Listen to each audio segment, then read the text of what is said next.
So this is part 9 of Terry Pratchett's Truckers.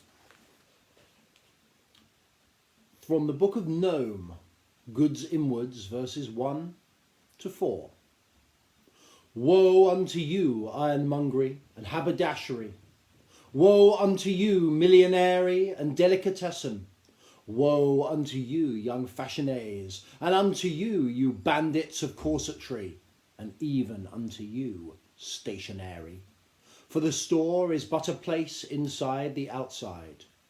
Woe unto you! For Arnold Brothers, established 1905, has opened the last sale. Everything must go. But they mocked him and said, you are an outsider. You don't even exist. Overhead, the humans plodded through their slow and incomprehensible lives. Below, so that the din was muffled by carpet and floorboards into a distant rumbling, the gnomes straggled hurriedly along their dusty passageways. It couldn't have meant it, said Granny Morky. This place is too big. A place as big as this can't be destroyed, stands to reason. I told you, didn't I? Panted Torrit, who always cheered up immensely at any news of devastation and terror. They always said the thing knows things, and don't you go telling me to shut up, you. Why do we have to run? Said Masculine. I mean, 21 days is a long time. Not in politics, said Dorcas grimly. I thought this was the store. Dorcas stopped so suddenly that Granny Morky cannoned into the back of him. Look, he said, with impatient patience. What do you think gnomes should do, if a store is destroyed? Go outside of, Masculine began. But most of them don't even believe the outside really exists, and even I'm not quite sure about it, and I have an extremely intelligent and questioning mind. There isn't anywhere to go. Do you understand me? But there's masses of outside, only if you believe in it. No, it's really there. I'm afraid people are more complicated than you think. But we ought to see the abbot anyway. Dreadful old tyrant, of course, but quite bright in his way. It's just a rather stuffy way. He looked hard at them. Possibly best if we don't draw attention to ourselves, he added. People tend to leave me alone, but it's not a wise thing for people to wander around outside the department without good reason, and since you haven't got a department at all, he shrugged. He managed, in one shift of his shoulders, to hint at all the unpleasant things that could happen to departmentless wanderers. It meant using the lift again. It led into a dusty underfloor area, dimly lit by well-spaced weak bulbs. No one seemed to be around. After the bustle of the other departments, it was almost unpleasantly quiet. Even quieter, Masculine thought, than the big fields. After all, they were meant to be quiet. The underforce places should have gnomes in. They all sensed it. They drew closer to one another. What dear little lights, said Grimmer, to break the silence. Gnome size, all different colours. Look, and some of them flash on and off. Oh, we steal boxes of them every year around Christmas Fair, said Dorcas without looking round. Humans put them on trees. Why? Search me. See 'em better, I suppose. You can never tell with humans, said Dorcas. But you know what trees are then, said Masculine. I didn't think you'd have them in the store. Course I know, said Dorcas. Big green things with plastic prickles on. Some of them are made of tinsel. Can't move for the damn things every Christmas Fair, I told you. The ones we have outside are huge, Masculine ventured, and they have these leaves which fall off every year. Dorcas gave him an odd look. What do you mean fall off? He said. Well, they just curl up and fall off, said Masculine. The other gnomes nodded. There were a lot of things lately that they weren't certain about, but they were experts on what happened to leaves every year. And this happens every year, said Dorcas. Oh, yes. Really? Said Dorcas. Fascinating. And who sticks them back on? No one, said Masculine. They just turn up again eventually. All by themselves? They nodded. When there's one thing you're certain of, you hang on to it. They seem to, said Masculine.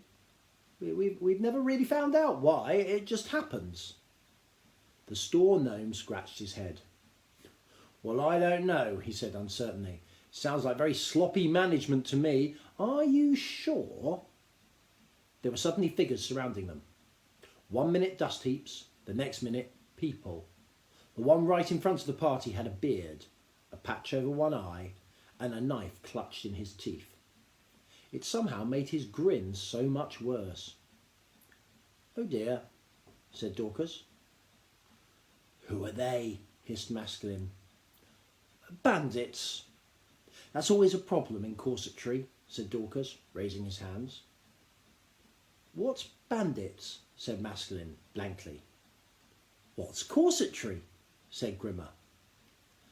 Dorcas pointed a finger at the floorboards overhead.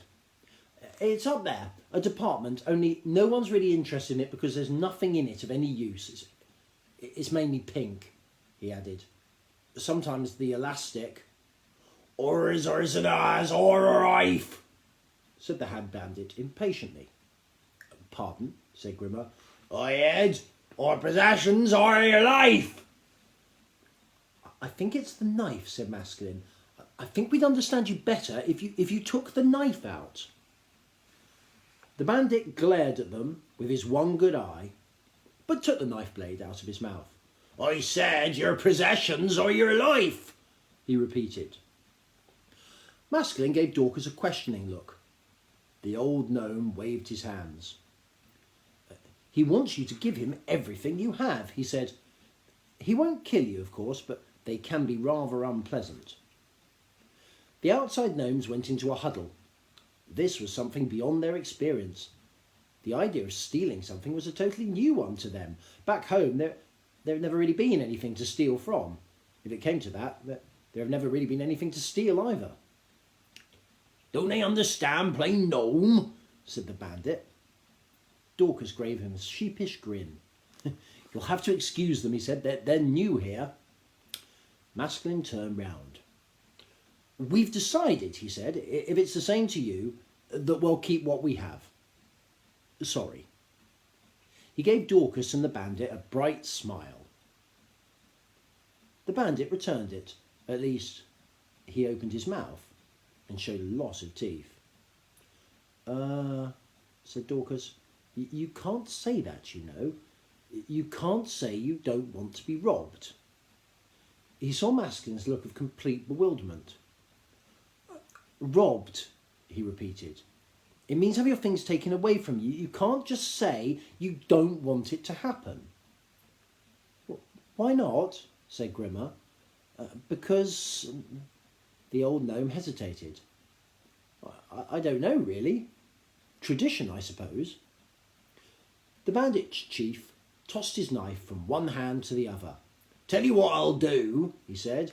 You being new and everything, will hardly hurt you at all. Get them! 2 bandits grabbed Granny Morky. This turned out to be a mistake. Her bony right hand flashed out and there were 2 ringing slaps. Cheek! She snapped as the gnomes staggered sideways, clutching their ears.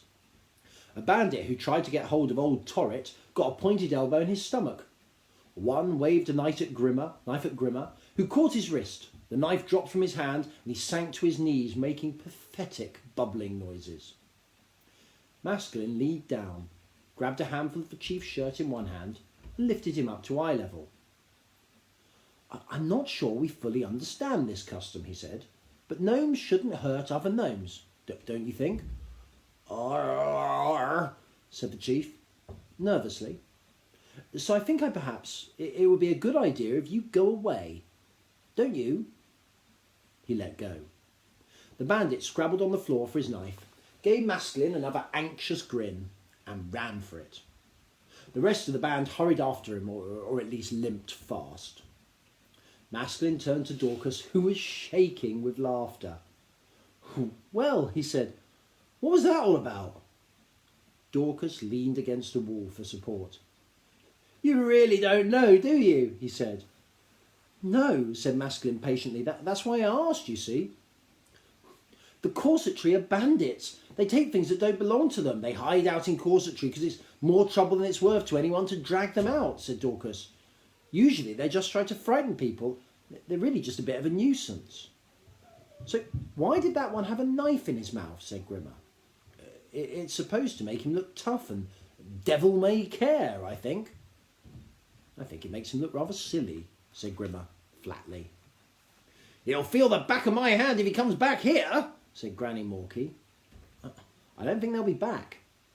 I think they're a bit shocked to have people hit them, in fact, said Dorcas. He laughed. You know, I'm really looking forward to seeing what effect you lot have on the abbot. I don't think we've ever really seen anything like you. You'll be like what's the stuff you said there's a lot of outside? Fresh air, said Masklin. Yeah, that's right. You'll be a lot of fresh air. And so they came, eventually, to the stationery.